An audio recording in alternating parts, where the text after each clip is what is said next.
सुहागरात के नाम पर एक अनचाहा संबंध।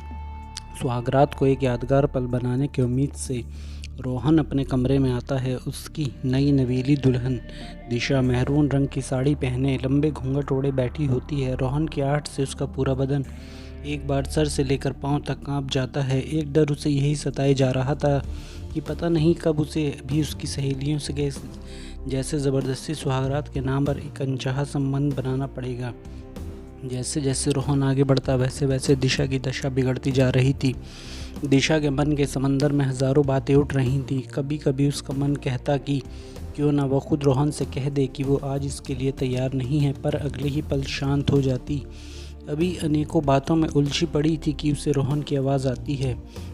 रोहन जी, मैं कह रहा था मैं सामने सोफे पर सो जाता हूँ। मुझे लगता है अभी हम एक दूसरे को समझ लें तो अच्छा होगा। इतना कहकर रोहन ने एक तकिया उठाया और सोफे की ओर चला गया। दिशा को मानो मनचाहा वरदान मिल गया हो। मन ही मन काफ़ी खुश थी और रोहन की बात सुनते ही उसका जी कुछ हल्का हुआ। पूरी शादी दिशा की इसी बात के खौफ से बीत गई थी। आज उसे कुछ इत्मीनान हुआ। दिशा के लिए सुहागरात दो जिस्मों का नहीं बल्कि दो आत्माओं का मिलन था। किसी को बिना जाने समझे कैसे खुद को उसे संप्रीत कर दे।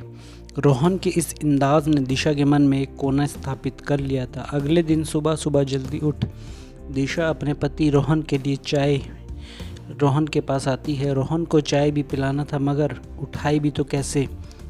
बड़ी हिम्मत कर 2 से 4 बार आवाज़ लगाने के बाद भी जब रोहन टस से मस ना हुआ तो दिशा ने अपने कांपते हाथों से रोहन को स्पर्श दिया। दिशा के स्पर्श मात्र से रोहन की आंखें खुल जाती हैं। आंखों के सामने चांद जैसा खूबसूरत सा चेहरा, गुलाबी होठ, बड़ी बड़ी आंखें, भीगे उलझे केश। दिशा को देख एक पल के लिए रोहन किसी और ही ख्यालों में खो जाता। तभी दिशा के बालों की बूंद रोहन के चेहरे पर पड़ती हैं, जिससे कि वो सकपकाकर उठ जाता है। रोहन, ओह आई एम सॉरी दिशा जी, चाय लाई थी आपके लिए। दिशा ने रोहन को चाय दी और फिर शादी के अगले दिनों के दिन भर के काम में व्यस्त हो जाती है। रोहन भी अपने कुछ एक काम में व्यस्त हो जाता है और फिर शाम 6 बजे रोहन वापस अपने कमरे में लौटता है। दिशा अपने कमरे में ही रहती है। उसकी एक जेठानी, जो कि उससे उम्र में शायद 3 या 4 वर्ष ही अधिक थी, उसे अपनी छोटी बहन जैसे ही स्नेह करती थी। रोहन ने दिशा को बताया कि उसके भैया और भाभी ने उनके लिए लेह लद्दाख की टिकट बुक कराई है और अगले दिन ही उन्हें जाना है। रोहन, दिशा अपना सामान पैक कर लो, कल 12 बजे की फ़्लाइट है। दिशा का दिल अब और भी तेज़ी से धड़कने लगा। अब तक तो उसे से कम घर के बाकी लोगों का रहना कुछ ठीक लग रहा था। अब जब अकेले रोहन के साथ जाने की बात आई तो उसका डर उस पर हावी होने लगा। दिशा ने सर हिलाकर हामी भरी और अपना और रोहन का सामान पैक कर कमरे में ही रख देती है। रोहन अपना तकिया उठाए सोफे पर चला जाता है। वहीं सोफे पर लेटे लेटे दिशा से कहता है, दिशा, अगर किसी चीज़ की ज़रूरत पड़े तो बता दीजिएगा। आशा करता हूँ कि आपको यहाँ कोई तकलीफ़ ना हो रही होगी। दिशा धीमी आवाज़ में, जी सब ठीक है, बस कुछ डर सा लग रहा है। रोहन अपने माथे से हाथ हटाते हुए, कैसा डर? दिशा, वो कल बाहर जाना है ना। रोहन, अरे वो डरने वाली कोई बात नहीं है, मैं हूँ ना, सो जाइए, कल निकलना भी है। रोहन और दिशा अगले दिन अपना सामान लिए एयरपोर्ट पहुँचते हैं। बोर्डिंग पास लिए जहाज़ में अपनी सीट पर जाकर बैठते हैं। दिशा आज पहली बार जहाज़ में बैठी थी, इसलिए उसे ज़्यादा डर लग रहा था। रनवे पर जहाज़ को दौड़ते ही दिशा का डर का पारा चढ़ता ही जा रहा था और फिर दिशा ने कसकर रोहन का हाथ पकड़ा, अपनी आंखें मूंद लीं। जब कुछ स्थिति सामान्य हुई तो अपने आप को ऐसी स्थिति में देख शर्म से पानी पानी हो गई। दोनों कहने को तो पति पत्नी थे, मगर एक भी बातचीत ना हो रही थी। लेह के एयरपोर्ट पर पहुंच वहां उन्हें एक गाड़ी लेने आई और उन्हें एक बड़े ही खूबसूरत से होटल में ले आई। रोहन और दिशा के कमरे की बालकनी से सामने बड़ा ही खूबसूरत से नज़ारा था। बर्फ़ की पहाड़ियाँ और चारों ओर पेड़, एक सफ़ेद रंग की शांति स्तूप भी था जहाँ अनेकों पर्यटकों की भीड़ दिखती है। दिशा और रोहन कमरे में बालकनी में बैठे खूबसूरती का आनंद लेते हैं। अब भी दोनों के पास कोई बात ना होती है। दोनों के बीच का संकोच दोनों के हसीन लम्हों को बर्बाद किए जा रहा था। रोहन अपने एक नॉवेल के साथ और दिशा टीवी के साथ व्यस्त थे। रोहन का मोबाइल बजता। रोहन, हेलो, हाँ विकास, पहुंच गया भाई।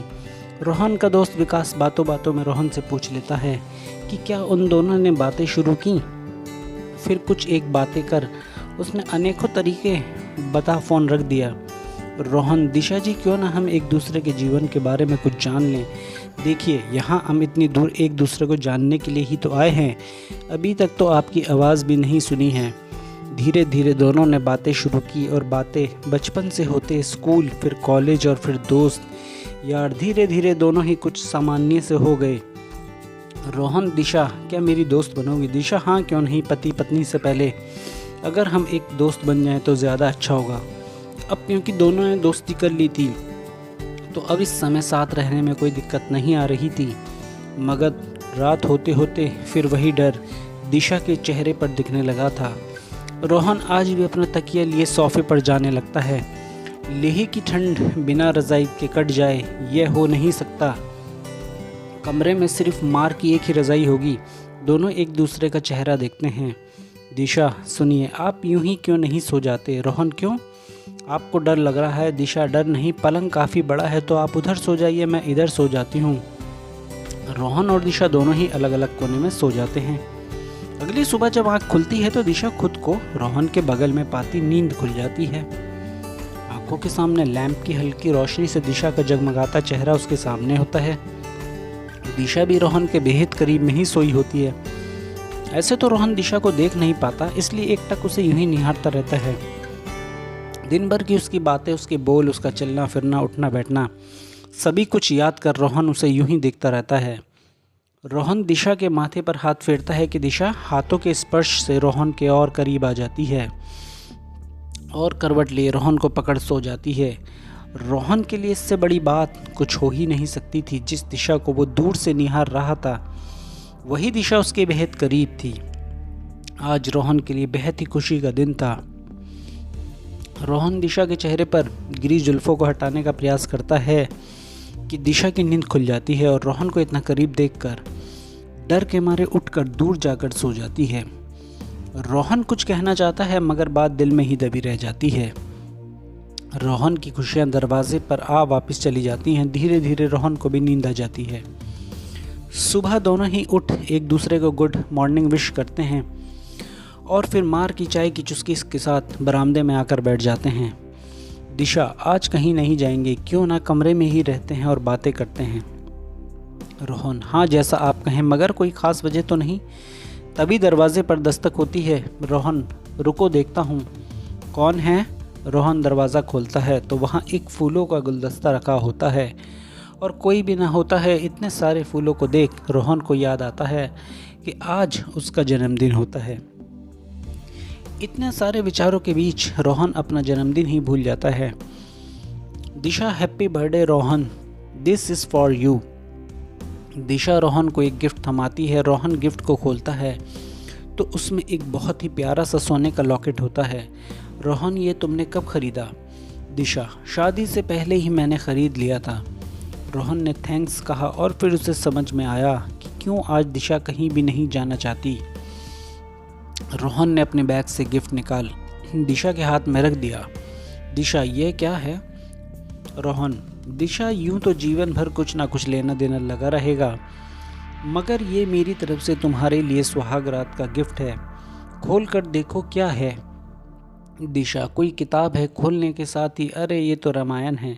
उसे अपने माथे लगाती है। रोहन, देने को तो बहुत कुछ दे सकता था, मगर आज के लिए उससे उपयुक्त कुछ और ना दिखा। रामायण के अध्ययन से तुम्हें जीवन जीने में कोई बाधा ना आएगी। दिशा, जी थैंक्स। रोहन ने धीरे धीरे दिशा के मन में अपना कोना बना लिया था। दिशा आज रोहन के इस गिफ्ट से बेहद खुश थी।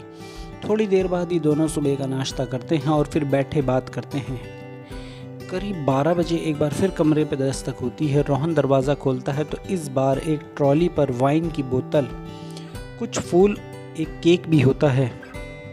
रोहन के इशारे पर रूम सर्विस वाला सब कुछ कमरे में रख टेबल पर रख देता है। रोहन का यह पहला बर्थडे था जो कि इतना खूबसूरत था। दिशा रोमांटिक से संगीत चला केक को मोमबत्ती लगाकर सजाती है और फिर रोहन और दिशा मिलकर वाइन के साथ केक का आनंद लेते हैं। धीरे धीरे लगभग 3 घंटे यूं ही बातों और वाइन में ख़त्म हो जाते हैं। अब वाइन भी ख़त्म होने को आती है। वाइन का नशा दोनों पर ही दिखने लगता है। बातों बातों में दिशा पहले वाली दिशा ना होती है।